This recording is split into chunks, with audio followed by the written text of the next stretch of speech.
That's a great idea. Take a photo, and we'll share it with everybody who's online. Not these. Are they okay?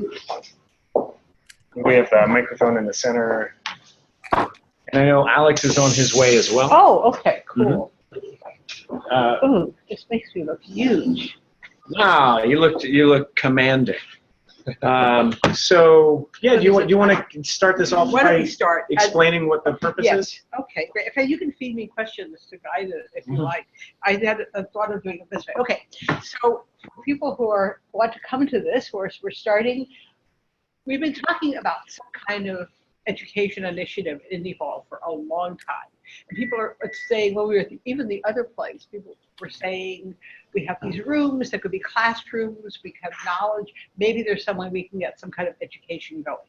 So with that in mind, I said, well, while we've been talking, I talked to someone else about this for a while, and finally said, well, you know, I have an education background. I was a college professor for many years. I still teach online, and I like teaching, and I think it would be a good way to promote things that we do for many of us who have businesses.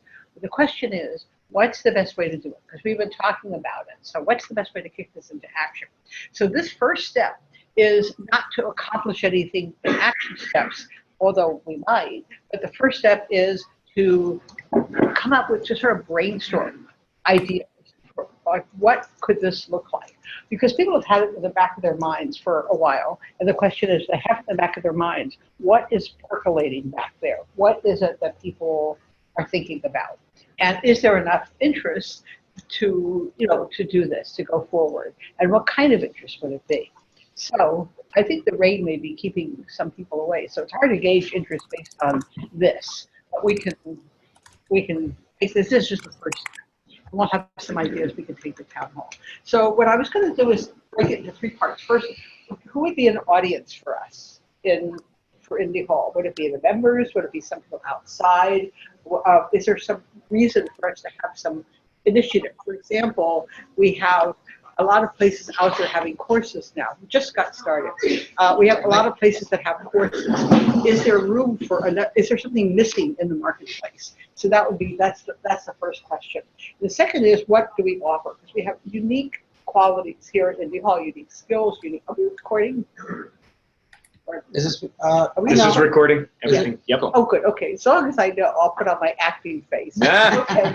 And then what do we offer? Because we offer certain things. For example, one of the things that comes up is community. I think I've learned so much about community just from being here. I mean, the way I react now and interact in situations is different. I can see that. And I'm sure other people can say the same. So that's one area where we have expertise. And then, of course, we have people who code, who have technical expertise. People have other kinds. And then the third thing to cover is the packaging. It doesn't have to be courses that are offered in the classroom. It could be webinars that we offer regularly.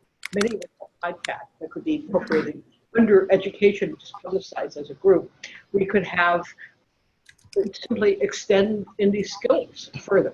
We could have more formalized one-on-ones. We could have a more formal way to integrate people who say, I came to Indy Hall, but because I don't know what I want to do next. Yeah. And how can we could have sort of like that. So those are the three areas. Does that make sense to people? Mm-hmm. Talk to that in this order. And being in marketing, I want to start first with the audience. So we're going to just brainstorm in this. And we can go to town hall and summarize the brainstorming. And then maybe we'll have other brainstorming sessions with different people and move into that. So brainstorming first. What kind of audience would we be targeting? Am I covering everything that you had thought of? Sue? I didn't really come with any expectation. I wanted to see. Okay. I just wanted to check because you responded enthusiastically with emails, so I thought I'd ask. Okay. So what is the audience? Is there a gap in the market or out there that we could fill uniquely? The two things that come to mind based on just all the time spent observing here, but then also just like looking outside of our community.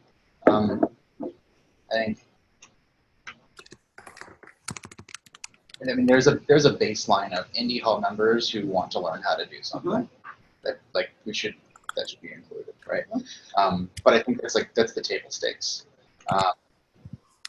There are people who, I think the way you just said it now makes a lot of sense. It's like people who know that they want to learn or practice doing something, but they don't exactly know where. So I'd say like people in transitions that we were writing. Yeah. Yeah, I think that's a big one. And last week there was another. Like things that can go on someone's resume. Oh, that's a great idea. Resume building. So yeah. That was a big blind spot for me, especially folks that are a wider range of people than are already at Indie Hall. When people are looking to change, it's another version of in transition, but I think it's really important. Yeah, so they pick up skills that would add to their resume. Yeah, that's those are people who are, and that's a good point. These are things that would be hard to get elsewhere. Do you have anything? Not as far as the audience. I can't think of, like, is it, I guess that breaks down what members might be interested in. Yeah. But then there's outside people who might be. I think if I was to pick a couple of narrow audiences within those wider ones, I think there are people. This ties into the what we offer side of like. There's definitely there's a blurry line between them, right? So like people who want to start their own thing, whether they know exactly what that thing is or they just know that they are not made for working for a traditional employer. Sure. Right. In terms of like what is sort of unique to Indie Hall, there's lots of places where you can get entrepreneurship courses from people that have never really started or run anything. Right. And also the breadth of ways that people run their businesses here, I think is pretty unique. So like the kinds of businesses that people want to start and the reasons they want to start them, right?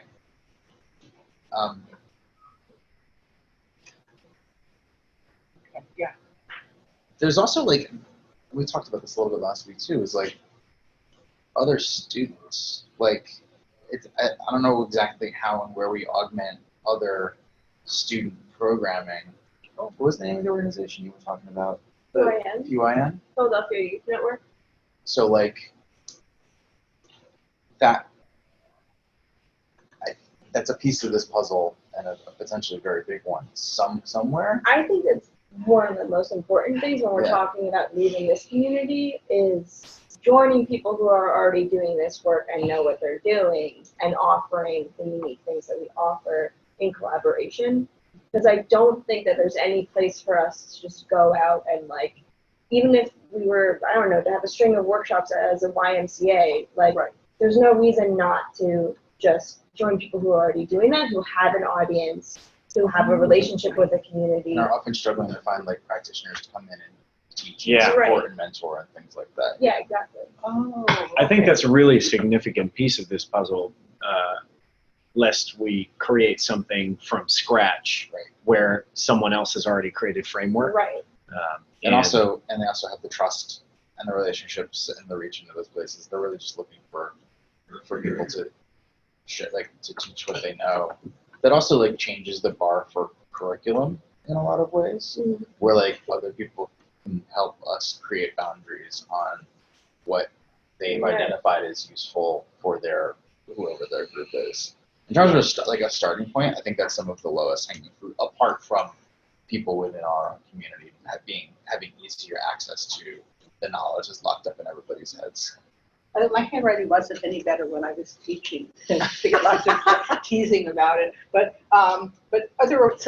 this like find other organizations that have gaps. We went through this when we were volunteering with Youth Build, that charter school. Remember when the guy came, where they were saying where could we offer our training and what we do, and one of the things was there are people doing it. Why not just say, hey, we could partner with you? Right. So that's the kind of thing that makes a lot of sense. And even maybe we're already doing internships, aren't we, with schools? Are we approved to do an internship at school? We've done some things informally. We've never built a formal internship program, but it would be really, really great too. So interns should probably be on that list as well. while we're blue skying Yeah. a Yeah. range of possibilities. Yeah, because there might even be people of different ages who are not in school who would like to serve an internship. That's becoming one of the things that people want to do. And just so someone could come and want to gain experience in a certain area by partnering with someone who already works here. Mhm. Yeah. If we start working our way into what we offer that's unique, Yeah. I think one of the biggest advantages, apart from the actual hands-on experience, is an opportunity to practice. And I think something where it's not just conceptual learning, but it's an opportunity to try and experiment and actually do doing the work, whatever that work might be, to get the experience. So it's not just I understand X, Y, Z. It's I've actually done it, and whether the outcome of that is a portfolio piece of something. You used the thing you learned to create a thing that is now yours as an example of your ability to do that. Is super powerful anyway. So instead of I'm going to lead a workshop, here's this canned data set, everybody's using it. It's you bring your issue, something like that. And that leaves the opportunity to teach people step zero, which is here's how to go find a data set. Right. Here's what a data set is. I meant if they have an issue at work, or here's I just downloaded this from QuickBooks. So it's from my business. So it's they have practical experience with their thing. And at that point, it's an individualized workshop where some people come in with their own questions, can you help me with this thing? Yeah. Office hours-y type stuff. Yeah. Oh, that actually relates to packaging too. Good packaging is often but this also relates, doing that setting relates to resume building as well. So for sure. They all kind of go together. And then these actually, I call these corporate escape artists, so people who want to get out of corporate life. Because, I have one of my own things on my career is called escape to people. So we have some of these. Okay, so anything on any of these audience, and there will be, as you said, because what we offer will relate more to some audiences. I'm not sure this. So do you guys know about Mount Airy Learning Tree? No. So it's in Mount Airy, and Oh, it's I a have continuing seen it, yes. education. The general have term seen for it, I that, think, is yeah. continuing education. So Yeah. you can say I want to take a yoga class, and it's at a community center or a church, and then you can say, I want to learn Excel, I want to learn how to cook, sort of random different things. Some of them build your resume, some of them are personal enrichment. Temple has some of them. I don't think Penn has it, but Temple has a program like that, so that could be a thing of there's some kind of collaboration possible. Oh wow, this is awesome. The subtitle for this website is Neighbors Teaching Neighbors. Yeah. And that's I looked into exactly. that. I was thinking, sort of alert, like the Mount Airy Learning. Would you say that as a package or something we collaborate with, or both? Malt, they're a nonprofit and they offer classes for That's community members. Potential area for us to contribute to. So maybe as a joint venture, or to offer something with them. So they actually they rent out different places. Some of them are churches and community centers. They don't rent them out. They'll rent space from those places. Got it. And so it's it could be well, this is the Center City location. And they might send a teacher here to teach sometime. That could be Or a feature one different of us. reverse. Yeah, or feature one of us as a teacher. Yeah, and then I applied to teach a course through them, and all the classes are in Mount Airy, Germantown area, and there wasn't enough enrollment, so I don't have the experience of actually getting into the class, but I did the orientation. Oh, see, one of the things that's happened, because it used to be we had the learning annex and things like that, and those things have pretty much vanished. I lived in Seattle. What's it called? The learning Annex. Okay. Remember that? I remember that was big because a lot of people got their businesses off the ground by teaching the learning. I know a woman who built an empire that way, but they're gone because people don't want to go to and I suspect they're having a similar thing. They want webinars. They want But that's why I was thinking we have this. This is such a good location. So I want, for the sake of conversation, this is not a hard no, but I want to put a bounding box on sort of the purpose we serve, and I don't want Indie Hall to be a location. Okay. I like that. There are lots of other places that you can go rent space. This happens to be a pretty nice one, full of really nice people, but that's not, like, space is not a unique offering for us. So I'm not opposed to that being on the list, but I would make that like really low priority. Right. It also is like a bunch of very subtle logistical challenges. Yeah. And it turns us more into like a service provider rather than a convener collaborator. So I'm way more interested in things that create, like unlock the value that's already in our membership. Like the people here that have amazing stuff in their heads that either they don't know that they know enough to teach. They know that they know enough to teach, but they don't know how to teach. And that's another thing Anna and I have talked a lot about is like teaching teachers. Yeah. Or Training trainers. training trainers, right? Or they know how to teach, but it leans more towards packaging and sort of the marketing side of things, which is like, how do you make this and communicate this as a thing that people actually want? Those are three distinct opportunities that I think as a community we can create things that are really special and really valuable. Yeah. That benefit our existing community members, right? There's an opportunity for you to become more well known for the thing that you do by teaching, which is a nearly guaranteed byproduct of teaching. To make additional income, to be more connected into the city of Philadelphia. I think those are top line goals. Those should be in part of everything. Like elevate your own professionality, earn income, be more connected to Philadelphia. Not necessarily in that order.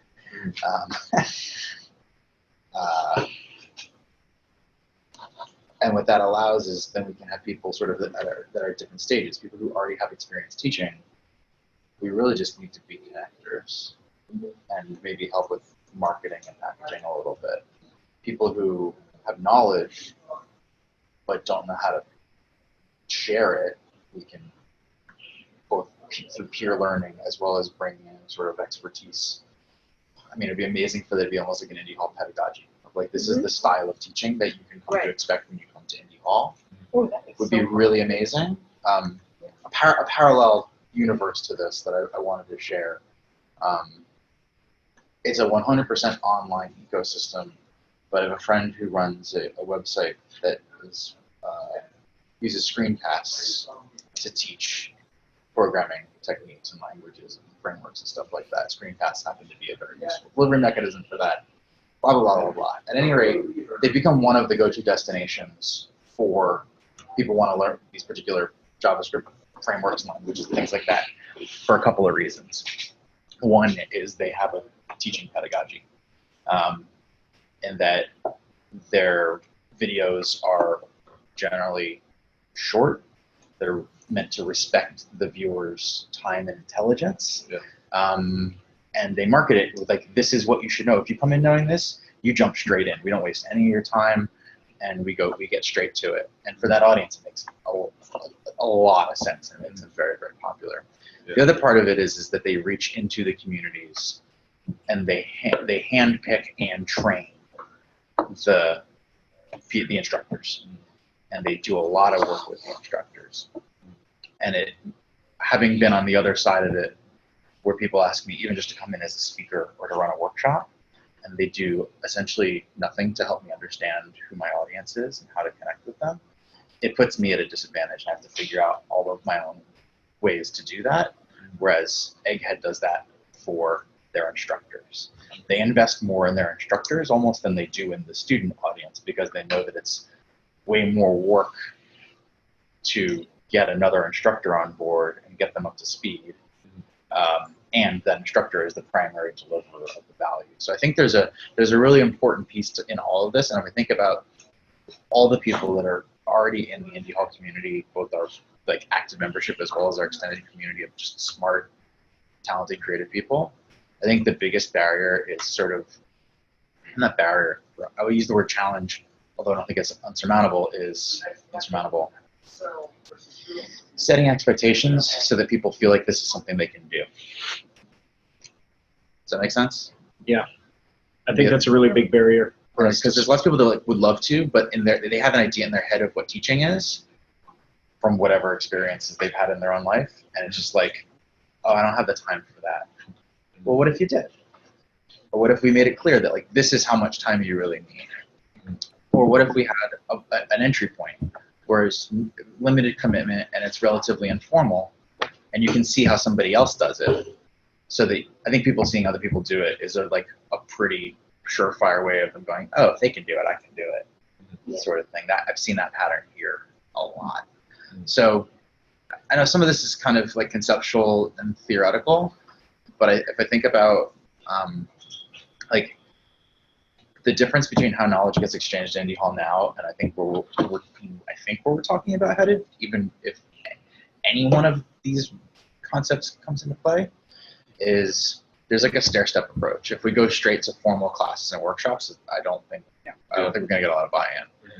But I think if we start with something that's like, hey, if you've got something that you've always wanted to learn, I think that's also like finding the demand. Like what's something that people have always wanted to learn, and then within the community getting some volunteers say, okay, we're actually gonna invest some time in figuring out how to help you teach this to the people that already want to learn it, and basically use that as a prototype of sorts. You can have a guinea pig student who tries it and they're like, I don't understand this. Okay, we need to refine that. Right.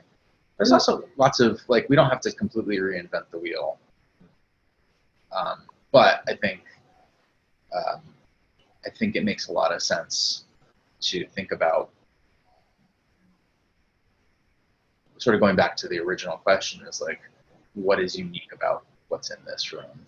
Yeah. What not what do you always want to learn that you could learn anywhere, or if there's something you always wanted to learn and you could learn it somewhere else, is there a reason why you haven't yet? And maybe the answer to that question is a better clue. For people who are, I imagine this is true for people coming from lots of different places, but like, especially if we're talking about professional skills, I think there's still a lot of latent anxiety around asking how to do something that you think everyone else thinks you should already know. And Indie Hall is kind of a unique environment where there's no judgment.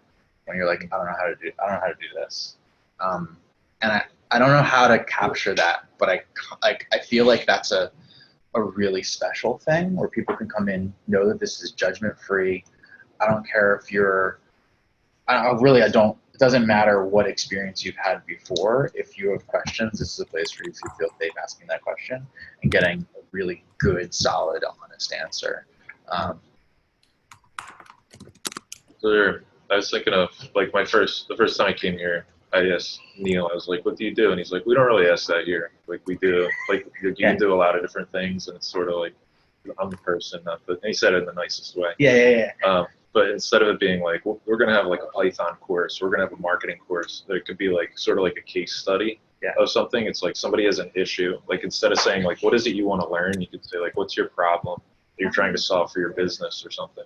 And then whatever, somebody tries and tackles the problem. I don't know how you find a teacher for that, but that's a different. Problem-based learning. There's also, in terms of that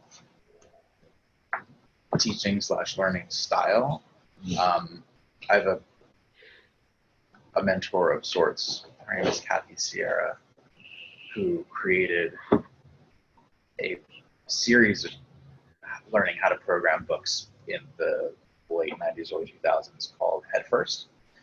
And it was a game-changing way of teaching programming, because it wasn't teaching programming, it was teaching people how to program. It wasn't teaching a language, it was teaching a way of thinking. And it was wildly successful to the point where O'Reilly licensed the teaching style from her and her partner to then teach other instructors how to teach in the head first style. So they basically live off royalties from that. She has one other book from them called Badass that essentially distills down the head first style into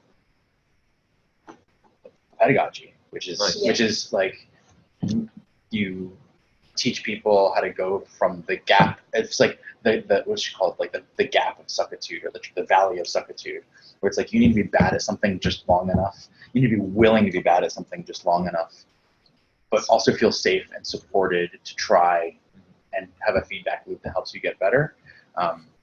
But the goal is not to jam knowledge into somebody's head, but it's to make them a more badass version of themselves, which is really good. I have a couple of copies of the book that I want to share around. Yeah, absolutely. It's really one of the best books I've ever read about anything. Badass. Yeah. Maybe you can let me know. Yeah. We for have sure. people. Do you want to say anything online first? Did y'all meet Marcella, by the way? No. We didn't do a round of intros. Hi, Marcella. Yes.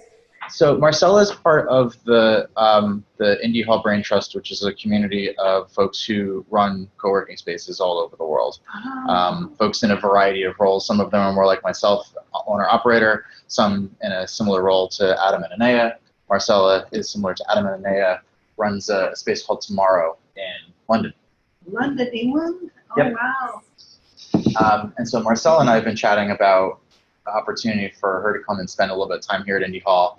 And I basically said, what is something that you would potentially this would work best if you have a project of some sort. And we're still working out exactly what that looks like. But what we were talking about was something that leans in this direction of knowledge sharing amongst the community, and whether it's events or conversation, something like that. So when we were chatting about this last week, I had basically said to Marcella, it would be great for you to tune into this conversation if you can, just to have some context or chime in as well. So feel free. Is there anything else you want to?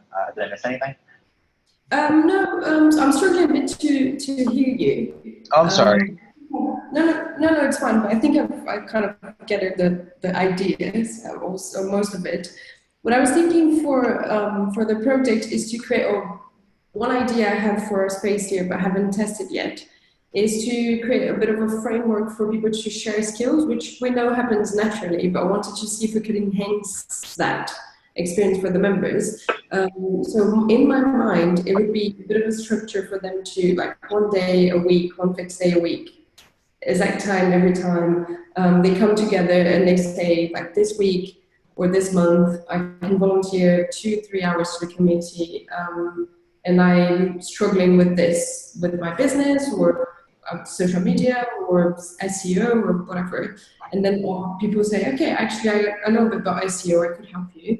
And I can give a couple of hours this month, but also in this case, I need some help with building a landing page, stuff like that. So just people sharing their time according to, and that can fluctuate from one week to the other, from one month to the other, according to how available they are and what they need.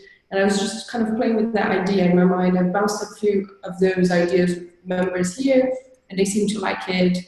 Kind of led into a conversation of maybe even creating kind of a time currency between members, to share that knowledge. So it's just like one of the things I was thinking to test at Indie Hall when I come. Cool. Super cool. That reminds me a little bit of, so we have the Indie Skills channel, which is 100% ad hoc. And sometimes there's like an indeterminate amount of time between when you ask for a thing and you get the response. But the follow through is, I'd like say 85% plus, which is in itself is pretty amazing. And then Lydia does the monthly roundup, which I think is like really good social proof for if you ask a question, there's a good chance to get an answer.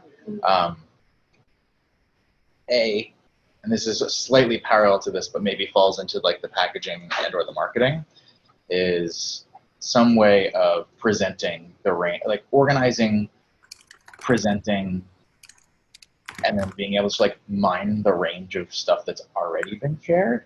Like I was chatting with Jess Mason and Kareen about doing a Neo4j visualization of all that stuff, which basically is like a node. It's basically it's like a mind map of sorts. It's like, here are the people who have contributed, what they've contributed, and to whom. This could be, yeah. And It's like a visual archive, and I think that's a big part of this, that we don't have to like put the cart before the horse. But a mistake that I've made in the past with our Brain Trust is we have an archive, but the archive is like deeply inaccessible. There's so much amazing knowledge locked up in 90-minute video recordings that no one wants to go back and watch. Right. So thinking about that along the way, which is, can we spin off byproducts that are not just archival, but make it easy for someone who's new to our community or to this whole thing, be like, oh wow, I had no idea that there's this depth of something, but then also make it easier for them to find the thing that is relevant to them. we have everything on that, from making cookies to coding It's to everything. It's everything. Everything, yeah. It's encyclopedic. It's encyclopedic experience. It's like that's like it's a blessing and a curse in a way, because when it can be everything, there's no way for us to be known as the place you learn everything. Exactly. Yeah. So like, I don't know. I do think that given that Indie Hall, well, business is not necessarily the thing that binds us. It's definitely the reason. Like, you have to be good enough at business to be able to afford to be here, or your boss does. I think that's like, there's still a business bend to a lot of what we do,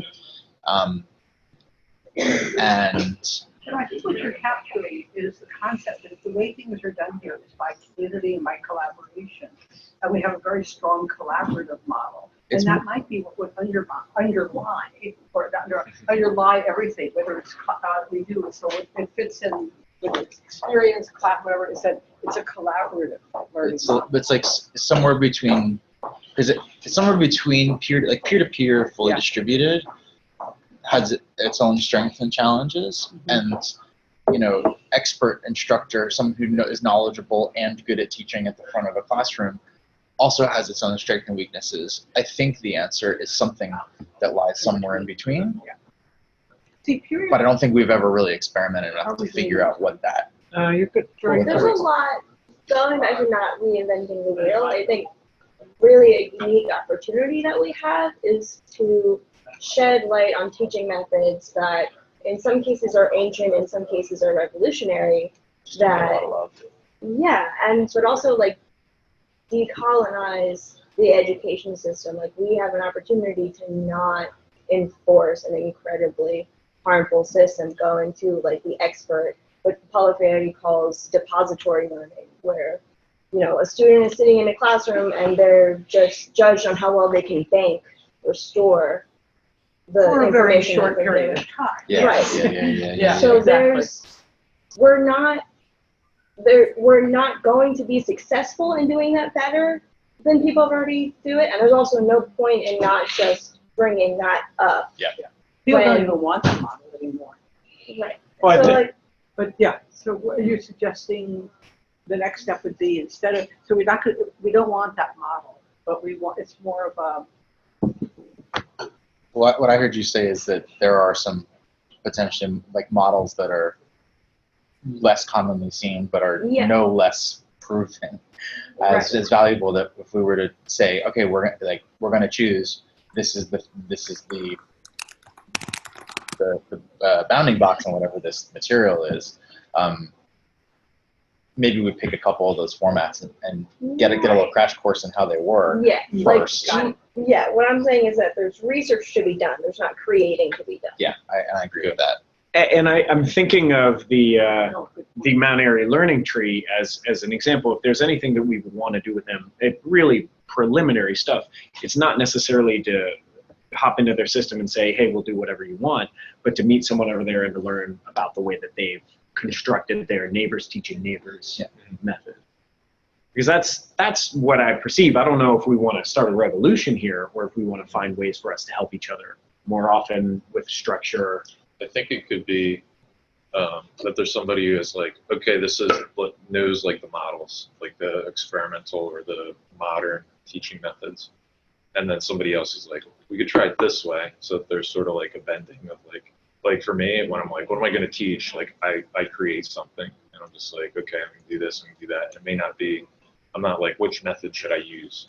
I don't do it that way. So I think if it's like a little bit of both, somebody who understands something and tries to keep it to a structure, and then, and then somebody who, you know, I don't know.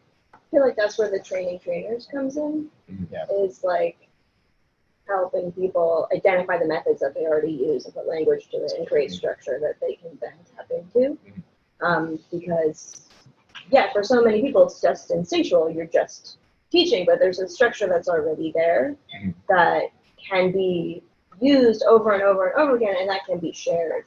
So I feel like the trainers, that, I think that's step one. And I think that can be an extremely collaborative process because there are people who already know what they're doing, even if they don't have the language to describe it or to replicate it. And there's also not a single right answer in that either, and that there are like we can have like, and between us and between the five of us, each have unique learning and teaching experiences to say each of us pick sort of one to hone in on, and then we can put some work into like documenting what the approach is, what its strengths are, what its challenges are, who it's great for, who it's not great for, and then like as a starting point say, okay, I think that gives us like that plus maybe a couple more. It gives us like a pretty amazing range to then be mapping that to the audience first to deliver whatever the curriculum itself might be.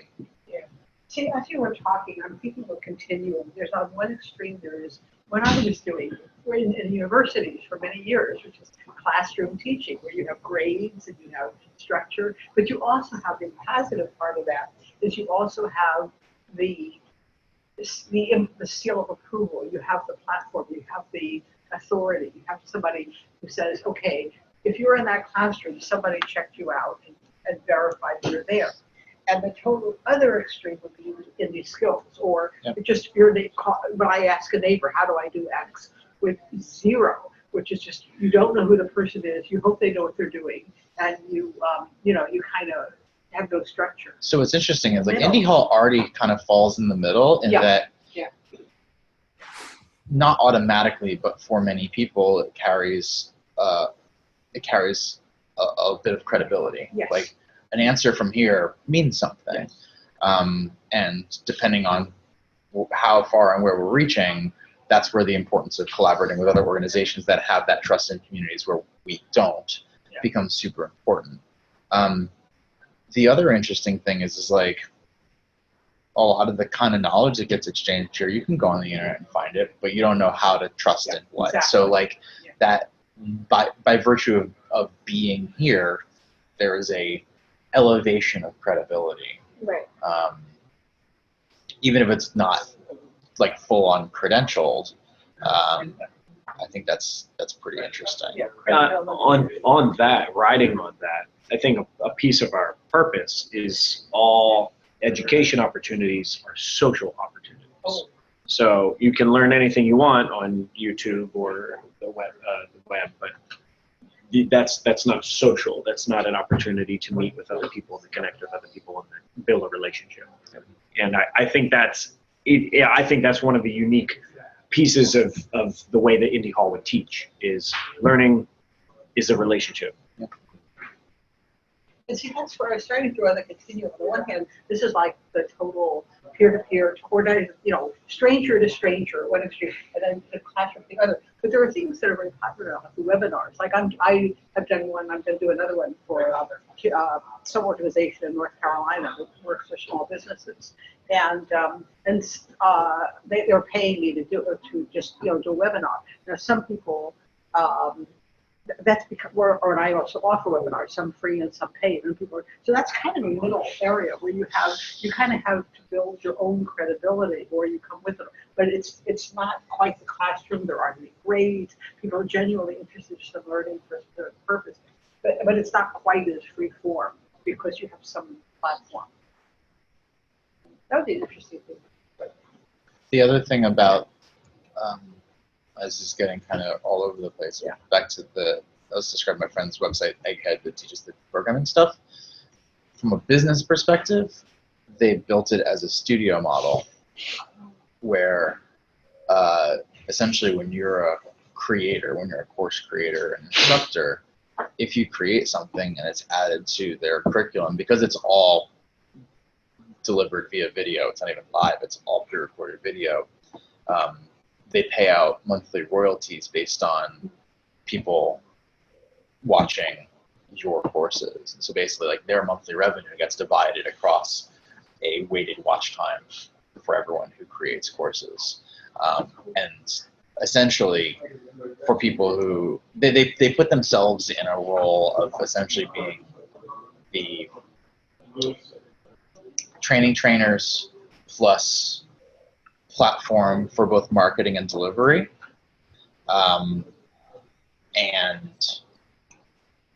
between those two things are creating incomes for a lot of people. And what's really cool is when people go from being a student of Egghead to becoming knowledgeable enough in something to want to fill in a hole somewhere else in the curriculum. So like there's this life cycle where people who are, like Joel's philosophy is the best Egghead subscription, because normally you pay $40 a month or $250 a year, whatever it is. He goes, the best Egghead subscription is the one where I pay you. And you get access to the curriculum, but you go from being a receiver of the curriculum to a contributor of the curriculum, and you actually start earning from it in addition to the skills that you've gained from it, which is a pretty, like, I put that as like a long arc kind of goal. I would love for there to be something where there's, it's not for everybody, but people have an aspiration to learn something to the point where they themselves can share what they've learned and how they've grown with other people, that it's not just a possible, but it's encouraged for students to follow a path to become instructors themselves. No better way to become more knowledgeable in what you do than to teach it. Mm-hmm. So what I've got is some of this is that is part of empowerment, would you say? Is one of the empower social components, not a place to rent. And also helping members grow, connect. It gives you an authority for your own business. That's the term that people are using now. Become an authority or a thought leader. That's another overused term, but that's the idea here. So those are some of the purposes. I think it's, yeah. This is because we're doing really just a core dump right now. Mm-hmm. Yeah. There's a lot of good stuff to have on the page. We can have another, we can decide what the follow-up might be more focused. Mm-hmm. But I really like the idea of having some teaching styles to like have on a stack, styles and processes and techniques to have on a stack where we can say, hey, Catherine. Oh, hey. Where we can say, even if that's just like a prompt for a conversation or around why certain one, like with the different strengths and weaknesses, is kind of what I'm thinking. Because I feel like that can help shake loose some of the ideas of like, oh, yeah, there's a bunch of places you can learn programming. But if we were to take this teaching style with this particular person's knowledge and experience, or these particular people's knowledge and experience, that would create something really unique and valuable. And it would vary for different things, because there's like a matching process in here right. somewhere. Like if I were teaching storytelling for business, that would be one type of, it would not be the same as program. Although it might be. There are certain elements that would be across disciplines. Yeah, totally. Absolutely. There are people who are not, unfortunately, they couldn't join us today, who I would love to relay this information to. Amanda Thomas, who's got a lot of education experience. Yes. Christina Grayson, one of our newer members. Yeah. She teaches teachers how to teach kids. Cool. And I don't think those things ever change. I think that's really great stuff, and I would love to make sure that some of this stuff gets filtered down. And in terms of the style, this gets into, there's a lot of stuff that's been done, like more and more we're seeing people going, of course, to shorter videos, like they're used, like maybe 9 or 10, all the 9 or 10 minute videos, not 30. That's where I think I have a subscription to It Linda? used to be called Teaching Company, with great courses, and they're still doing that, but they're reaching into That's very more like an different- academic There- style yeah, there are lecture people type like thing. me who love, Yeah. who still like that for something, but there are others like Creative Live. There's go ahead, sorry. Yeah, creative live. Yeah, I mean, there's the format of the lesson itself is important, but it's also not the first. Exactly. Yeah. And Thing. it seems there. So it's yeah. So There's another thing. I'll put this on the table in terms of like where all of this potentially fits into a longer arc, a bigger picture for Indie Hall and in general.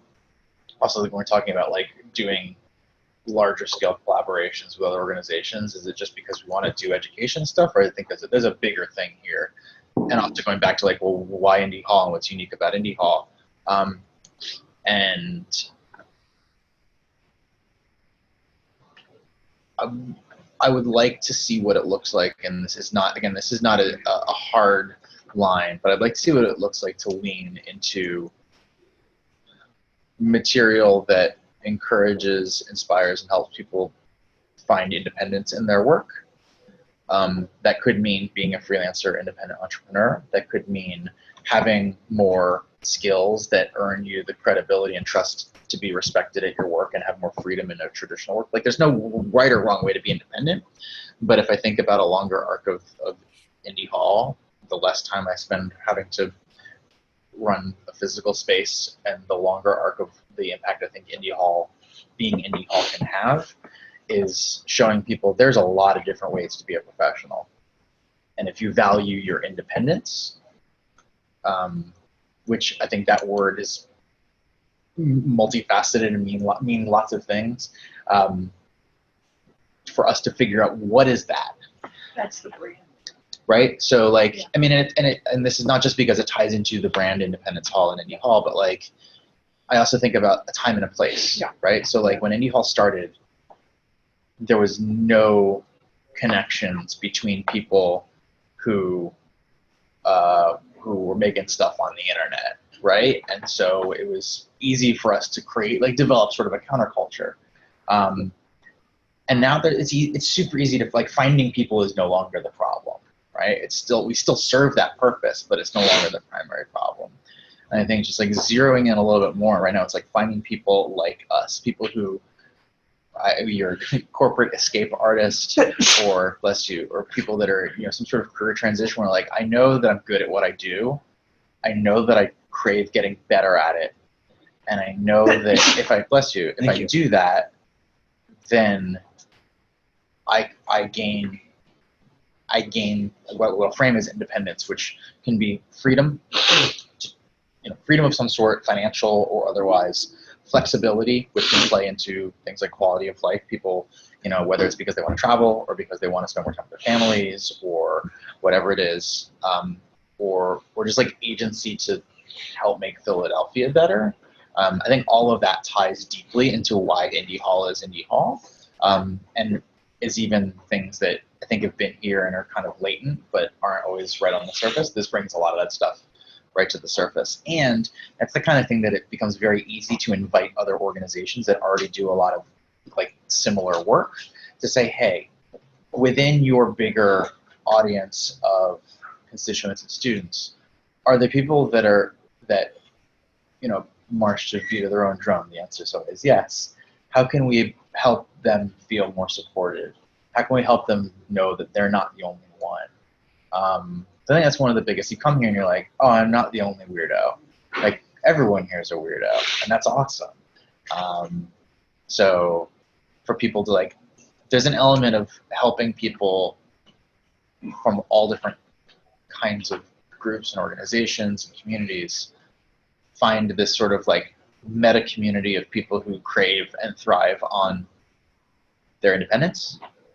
And then again, the word independence deserves unpacking in terms of all of its potential meanings. Yeah. But the past, present, and future. Yeah, the concept of freedom, that seems to be what that could really drive the process.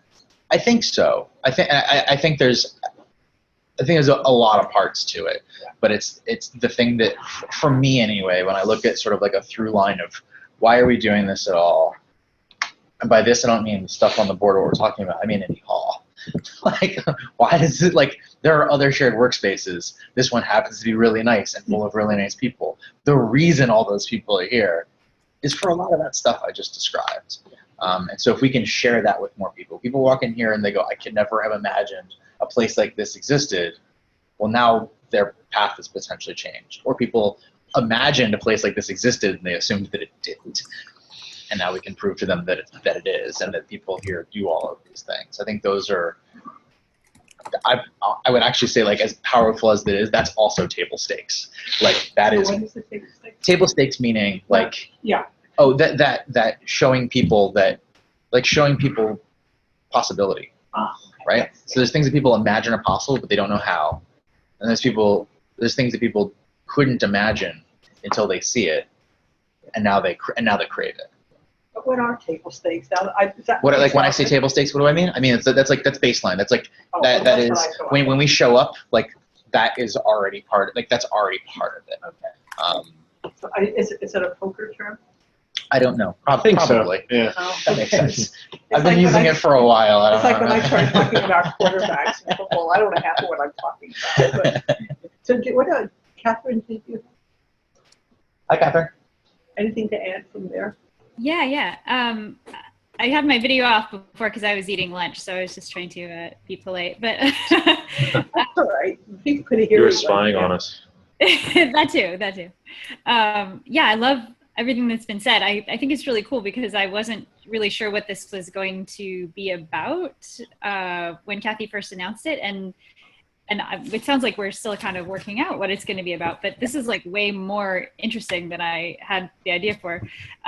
So, would this be like a speakers bureau or something like that, where like these courses or this material would be offered free to members, but then it would be like, there would be a charge for outside people? Would there be sort of like a benefit? It would be an added benefit for Indie Hall members too? I could see, I mean, there's a sliding scale. I could see, something along those lines makes the most sense to me, where it's like, if an instructor is putting work into it, I think it's worth paying them for it, period. So I think something that is like low cost, like we're talking about the level of quality and effort that goes into this, low cost for members, a higher cost for non-members, as well as building in some sort of scholarship component to make sure that make sure the money is not the reason people who would benefit from it can't be a part of it. Sure.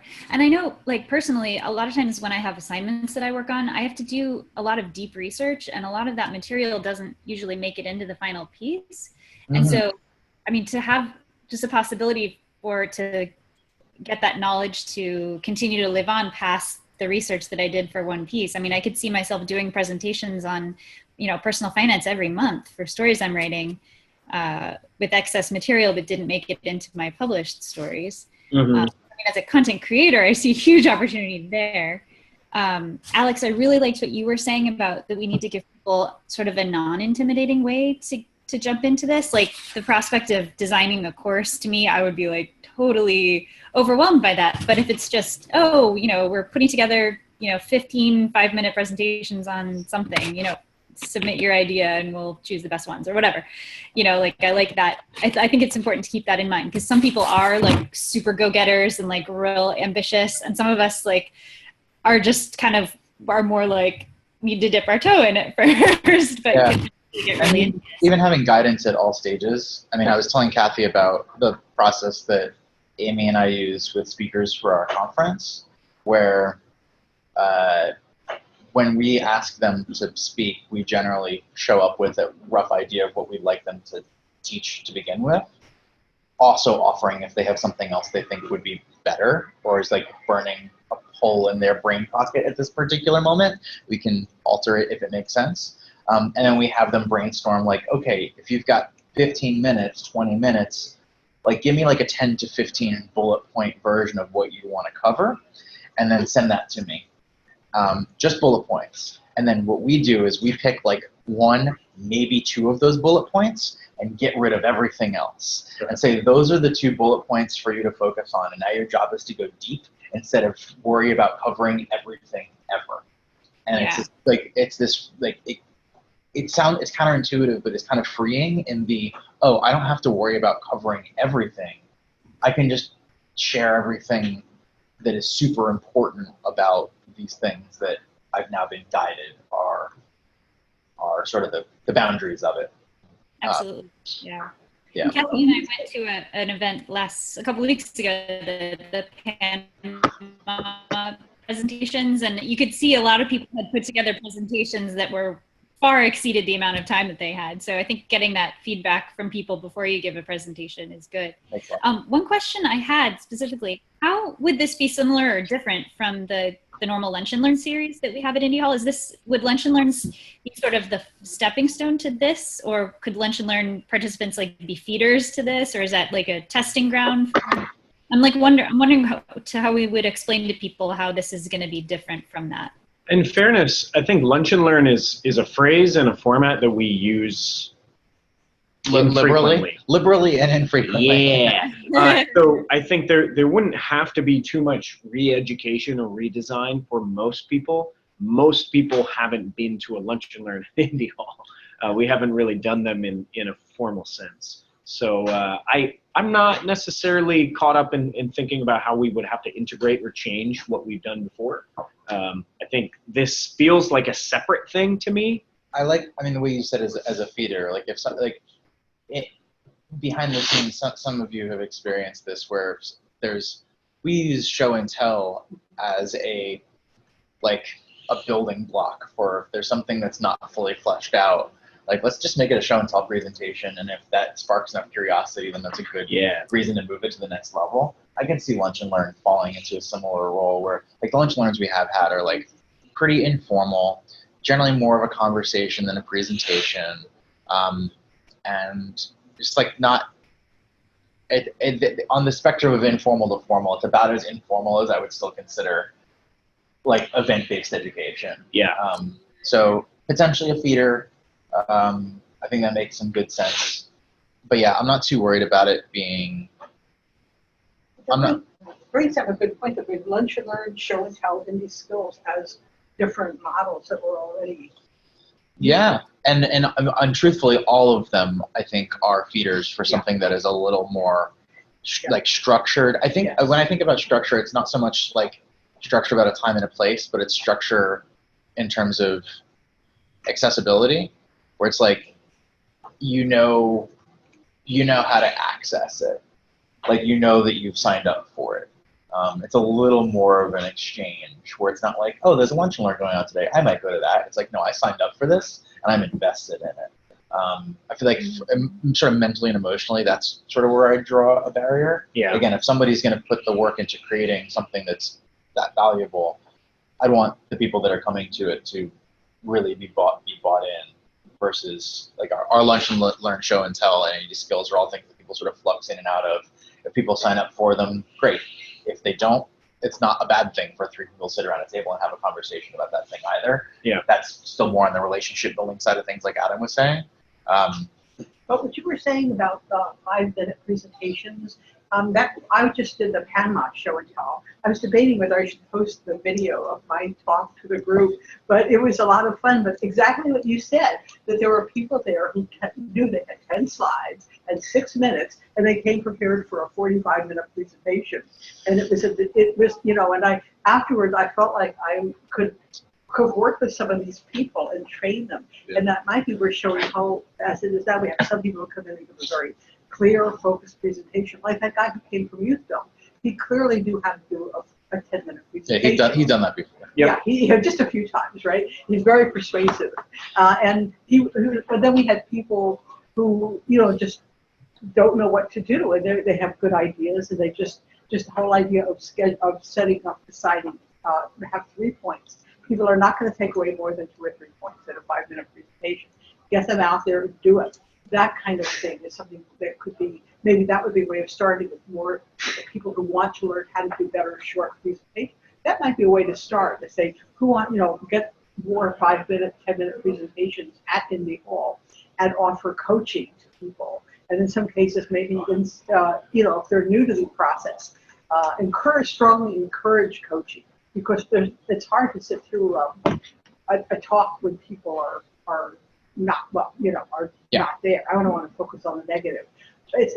But maybe find a way for, and I think most people know that they need coach. Would you say that's accurate? They know No. or not? No. Okay. Yeah, most people. Okay. There's a show that my partner produces every month, and she invites people who have the most noble, most excellent, most wonderful causes in the world to come and talk about. Take the stage for a few minutes and present. Tell people about what you want them to be a part of and you're offering. And no one knows how to present that information. And all of them are unaware of the fact that they're really lacking on presentation skills. And if only they had changed around the way that they present and the time frame that they use and that their involvement, their language, their story building, Right. then they would have a huge uptick in participation.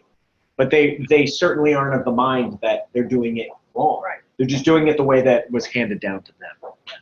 So so that might be a way to sort of to start thinking about is how can we put together some maybe panels or whatever, a 5-minute presentation, and how do we motivate people to be coached on if they need it. I mean, some people don't. There are people like who have taught a lot because I think honestly, yeah. I think the bigger question is you just make it a part of the process. Okay. Like it's just part of how it's done. Okay. Yeah. I think the question. So the two like research areas that are interesting, I think, right now are the teaching styles and techniques, and where people are most motivated to learn. Like where and what people are most motivated to learn. Because if it's something that we're interested in, but nobody wants to sign up for it, then it doesn't matter. I think those are the two biggest questions to answer, and then like run all of that through a bunch of these other like filters and guides and things like that. Yeah. And how? So this one is something to explore, and then what people want to learn. What would be? So Yeah. Do you have ideas for that? I do. Okay. I'm not going to be very good at pulling them off the top of my head right now, but I'll Okay. put together some notes. Okay. Because it seems like one thing, there are some ways you do it where you ask, you look, you ask, but the other way to do it is to put something out there and gauge the response. So I think I've done over the long arc of Indie Hall and just like talking to people about what's going on in their lives and their businesses and the kinds of things that show up as patterns. I have a pretty good hunch of at least a few like areas.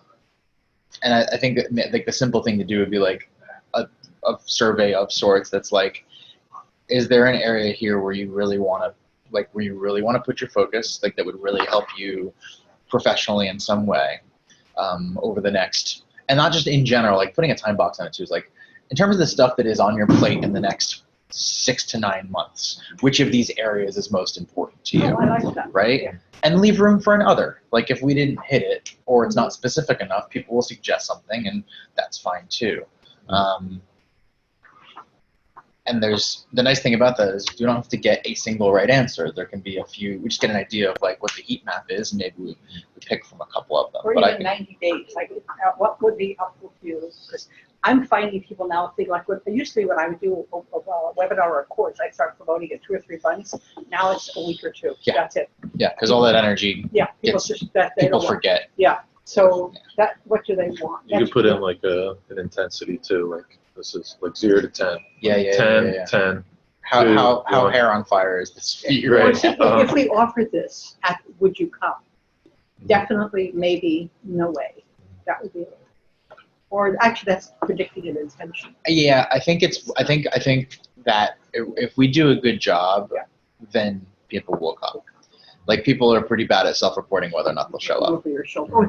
Oh, we're getting on. So to wrap up, Yeah. in my role as moderator, which is to wrap up here, maybe should we just go around and have everyone say a final thought? And then also, let me ask each person, what did you take away from this? And second, what would you recommend we do as the next step? Would those be good questions, do you think? Are those fair? Sure. You got better one? Alex usually has good questions. Okay, so let's start with you. as we go around, what did you take away from? I need another board. But, I took away that we need a bigger whiteboard. okay. Or I know college, some of them universities just pull one down. Yeah. We need that. Okay. Ultimately this I think similar to what Catherine mentioned just a few moments ago. This is like a deeper and larger nut to crack than just education opportunities and how do we get involved with other spaces. I think there's a lot of raw material, a lot of things that all of us are thinking about here, and there are many more of us thinking about these things, and lots of people who are not thinking about these things would be interested in this. And frankly, we have a few different formats that already contribute to this sort of mission. And formalizing this would be something that Indy Hall would benefit from, and members of Indy Hall would benefit from. So my takeaway is this is I'm going to just grab this book. Oh, sure. That's too bad. This is a really exciting prospect that a lot of us want. And next steps, well, we talk about like doing, not studying as a style of learning, and I think we can take away from that too and figure out what is the first thing that we do. Do you have a specific suggestion? I am not sure. The thing is my takeaway is that this is such an infinite, deep pool. Where do we begin? It could be virtually anywhere. So how do we begin so we're not throwing ourselves into something that's too big, and we can start gradually. So find a tiny step. Yeah, find a tiny actionable step. I think we have teaching, researching, teaching techniques, and then what do people want to learn? Yeah. There's two things. So one thing could be find a teaching expert, somebody who's like at the forefront and is knowledgeable about various things, and be like, okay, these are the four you want to look at, something like that. Okay. So you're saying, let's see. Well, let's start with this. What did you take? What was your biggest takeaway? Are you finished? Yep. Or you have any more? Okay. What is your biggest takeaway? My biggest takeaway is I'm going to try and absorb everything. Yeah. I'm Overwhelmed. really excited because I when I see things and I'm just like, what are they saying here? And I get frustrated when somebody's trying to explain something and I'm like, this is what you wanted to say. Like this is like I take different online courses and things, and I really appreciate when one is like that guy said it. He presented it this way. He presented it that way. I got it in 2 minutes. This guy's spending 15 minutes and it's not clear. So I'm excited. Okay. Yeah. Because clarity. Yeah. More clarity in teaching. Mm-hmm. Okay. And what do you recommend as the next step if you had to pick one? The next step, if I had to pick one, I guess reach out to people, see if you can find somebody who's knowledgeable and can point us in the right direction about what teaching methods we should look into. Oh, okay. Yeah, I have to tell you, I was a college professor you probably don't know this, for about 20 years. And there were workshops you could take on teaching, and I did do some, but for the most part, that's why you have so many great teachers and so many lame teachers. You just get thrown in. That's really a good point. Yeah.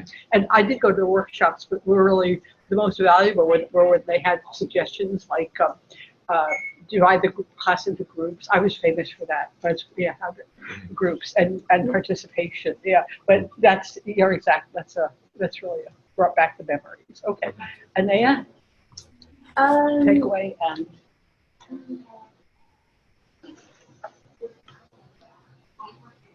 I'm not sure what my takeaway is, but I think the next step is prioritizing an audience. Is what? Prioritizing an audience. Prioritizing an audience? Yeah. Yeah, we can't reach everybody immediately. Yep. Okay. We need to decide who's first and why. So pick one target to be first. Would that be accurate? Yes. Okay. Catherine?